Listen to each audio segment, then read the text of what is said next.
शिक्षा में आज हम जल प्रदूषण यानी वाटर पोल्यूशन के बारे में जानेंगे कि जल प्रदूषण किसे कहते हैं। जल प्रदूषण से मतलब हमें उस जल से है जिसमें कोई विजातीय मतलब घुलनशील या अघुलनशील वस्तु मिल गई हो और जिसमें उसके भौतिक, रासायनिक एवं जैविक तत्वों में परिवर्तन आ जाने के कारण उसके मौलिक गुणों में भी परिवर्तन आ गया हो। यह जल अपनी गुणवत्ता खो देता है और मनुष्य, पशु पक्षी, पेड़ पौधे और यहाँ तक कि कृषि और उद्योगों के लिए भी हानि पहुँचाता है। इसे प्रदूषित अथवा अशुद्ध जल कहते हैं। जो वस्तुएं जल में मिलकर उसे प्रदूषित करती हैं वह प्रदूषक यानी पॉल्यूटेंट्स कहलाती हैं। अब हम जल प्रदूषण का अर्थ जान लें कि क्या है। जल पर्यावरण का एक महत्वपूर्ण अजैविक तत्व है जिसमें जीवन की उत्पत्ति हुई है। मानव शरीर में लगभग 70% जल होता है। इसलिए कहा जा सकता है कि जल ही जीवन है। विश्व का 4% जल पृथ्वी पर है। शेष 96% भाग खारे जल के रूप में समुद्र में है। इस 4% ताजे जल का 3/4 भाग हिमनदों के रूप में है।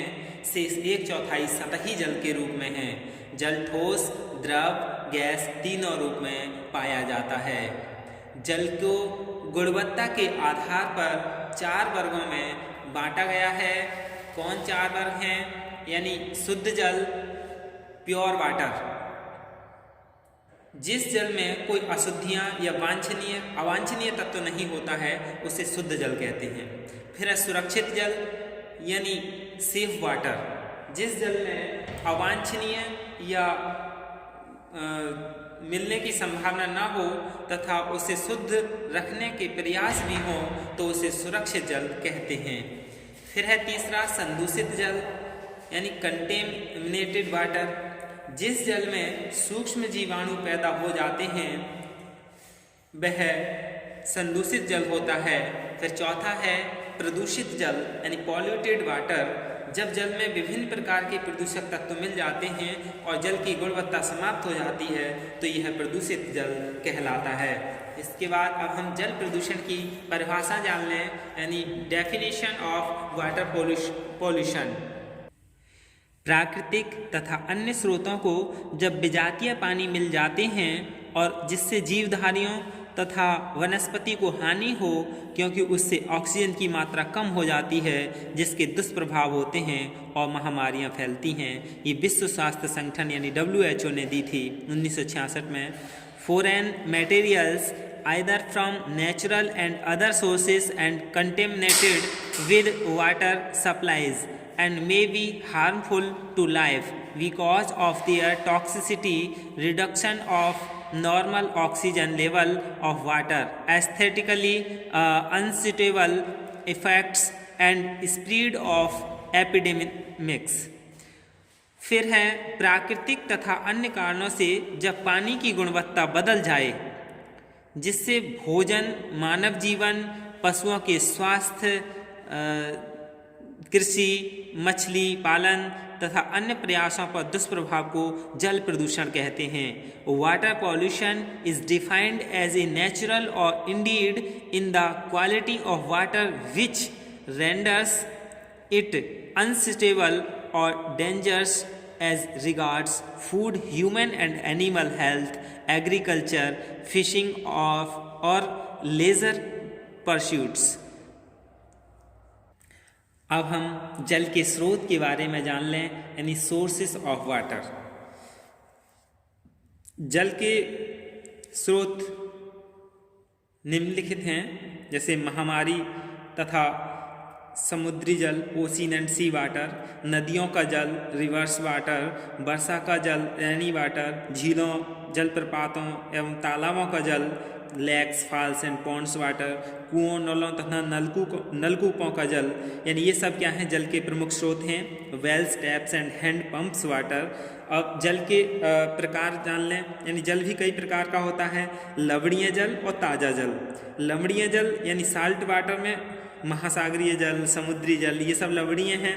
ताज़ा जल यानी फ्रेश वाटर कहाँ से प्राप्त होता है? नदियों का जल, वर्षा का जल, झीलों का जल, जलप्रपातों का जल, ये सब क्या हैं?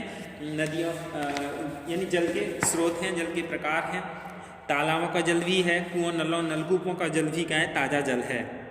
अब हम जल प्रदूषण के प्रकार यानी टाइप्स ऑफ वाटर पोल्यूशन के बारे में जान लें कि क्या है। जल प्रदूषण मुख्यतः दो प्रकार का होता है, यानी ताज़ा जल और समुद्री जल प्रदूषण।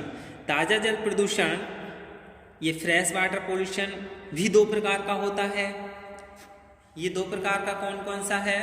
इसमें सबसे पहला भूपृष्ठीय जल का प्रदूषण और दूसरा है भूमिगत जल प्रदूषण।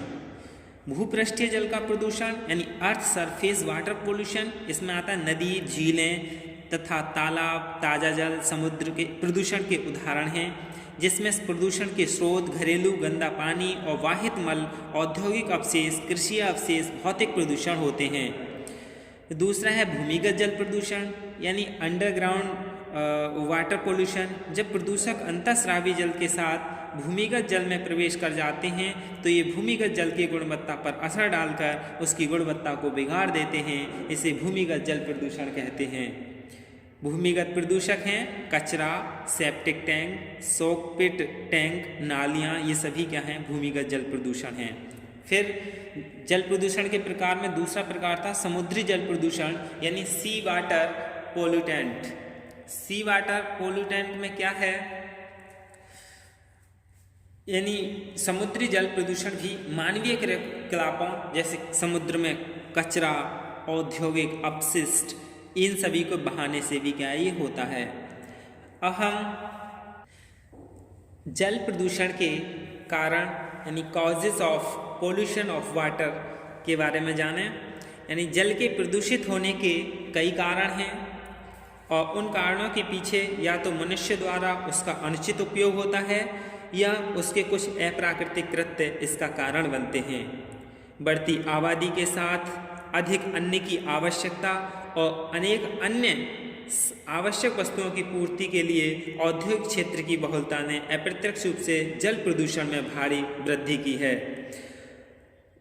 तो अब हम इनके बारे में जान लें। पहला है मनुष्य के दैनिक कृत्यों से गंदगी यानी डेली रूटीन वेस्ट। हम प्रतिदिन क्या है? नहाते हैं, कपड़े भी धोते हैं, भोजन भी पकाते हैं, बर्तन मांजते हैं। उस सब में पानी का ही क्या है? उपयोग होता है। यानी उन सब में क्या? पानी का ही उपयोग होता है। लेकिन उस कार्य के बाद वह पानी प्रदूषित हो जाता है और पीने या अन्य किसी ऐसे कार्य में नहीं आ सकता जहां शुद्ध जल की आवश्यकता हो। अनचाहे जगह मलमूत्र विसर्जन यानी जहाँ चाहे वहीं मलमूत्र विसर्जन और सीवरेज लाइन से गंदा मल और पानी जब अन्य जल स्रोतों में मिल जाता है तब उन स्रोतों का समस्त जल अशुद्ध या प्रदूषित हो जाता है। यह जल प्रदूषण का भी क्या है? सबसे बड़ा मुख्य कारण है।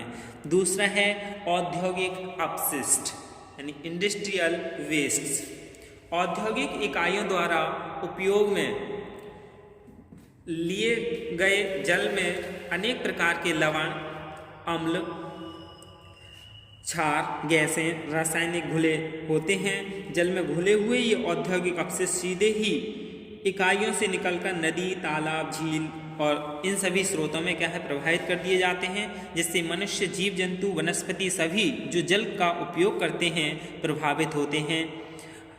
बढ़ते औद्योगिकरण के साथ प्रदूषण की वृद्धि की संभावना बढ़ जाती है। फिर है अपमार्जक यानी डिटर्जेंट। बढ़ती हुई औद्योगिक प्रगति के फलस्वरूप सफाई के लिए नए नए अपमार्जक यानी डिटर्जेंट बाजार में आ गए हैं। इनका उपयोग भी दिनों दिन बढ़ता जा रहा है। जब अपमार्जक पानी में घुलकर जलाशयों में पहुंचते हैं तो पानी की सतह पर इनके ठोस कणों की परतें बन जाती हैं। इन परतों के कारण सूर्य का प्रकाश जल में प्रवेश नहीं कर पाता, जिसके परिणाम स्वरूप जल में ऑक्सीजन पर्याप्त मात्रा में नहीं घुल पाती और जल क्या है? फिर प्रदूषित हो जाता है। ऑक्सीजन की कमी होने से जल जीवों तथा वनस्पति पर भी क्या हानिकारक प्रभाव पड़ता है। फिर है कृषि रसायन यानी एग्रीकल्चर केमिकल। उत्पादन बढ़ाने के लिए खेतों में रासायनिक खादों का प्रयोग दिन प्रतिदिन बढ़ रहा है। वर्षा के जल के साथ इनकी एक अच्छी मात्रा नदी, तालाबों एवं झीलों या अन्य जल स्रोतों में चली जाती है। इसके फलस्वरूप जल में शैवाल वनस्पति बढ़ जाती है। शैवाल द्वारा अपने विकास में जल की अधिकांश ऑक्सीजन के उपभोग कर लेने से जल में ऑक्सीजन की कमी हो जाती है। इससे जल जीवों तथा मानव पर हानिकारक प्रभाव पड़ता है। फिर है कीटनाशी रसायन यानी पेस्टिसाइड्स। फसलों को कीड़ों से बचाने के लिए, उनके संरक्षण के लिए अनेक प्रकार के कीटनाशक रसायनों का उपयोग दिनों दिन बढ़ रहा है। खेती में उपयोग के बाद विषैले रसायन वर्षा के पानी में घुलकर नदियों तालाबों में पहुंच जाते हैं और जल को क्या है फिर वो भी प्रदूषित करते हैं। इसके बाद है औद्योगिक तापीय प्रदूषण, औद्योगिक यानी थर्मल पोल्यूशन। विभिन्न प्रकार के उद्योगों में संयंत्रों को ठंडा करने के लिए जल का उपयोग किया जाता है तथा उपयोग के बाद उष्ण जल को नदी, तालाबों तथा अन्य जल स्रोतों में प्रवाहित कर दिया जाता है, जिससे जल स्रोतों का तापमान बढ़ जाता है और प्राकृतिक असंतुलन के बिगड़ने से जीवों की क्षति होती है। फिर खनिज तेल यानी मिनरल ऑयल्स। समुद्रों के जल मार्ग में खनिज तेल ले जाने वाले जहाज़ों के दुर्घटनाग्रस्त होने से या उनके द्वारा भारी मात्रा में तेल के जल सतह पर छोड़ने से जो जल प्रदूषण होता ही है, इनसे क्या है फिर जल प्रदूषण ही होगा। लेकिन भूमि पर भी तेलों के बिखरने के कारण जल प्रदूषण होता है। भूमि पर बिखरने वाला तेल मिट्टी के साथ बहकर जलाशयों में पहुंचकर प्रदूषण फैलाता है। फिर है शवों के जल प्रवाह से प्रदूषण, pollution of floating of dead bodies.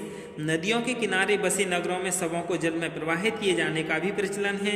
जीवाणुओं सहित मानव एवं पशुओं के शव नदियों में प्रवाहित कर दिए जाते हैं। इससे नदियों का जल प्रदूषित हो जाता है।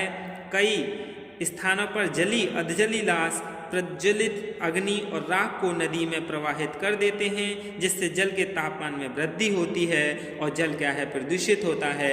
यही जल प्रदूषण के कारण हैं। धन्यवाद।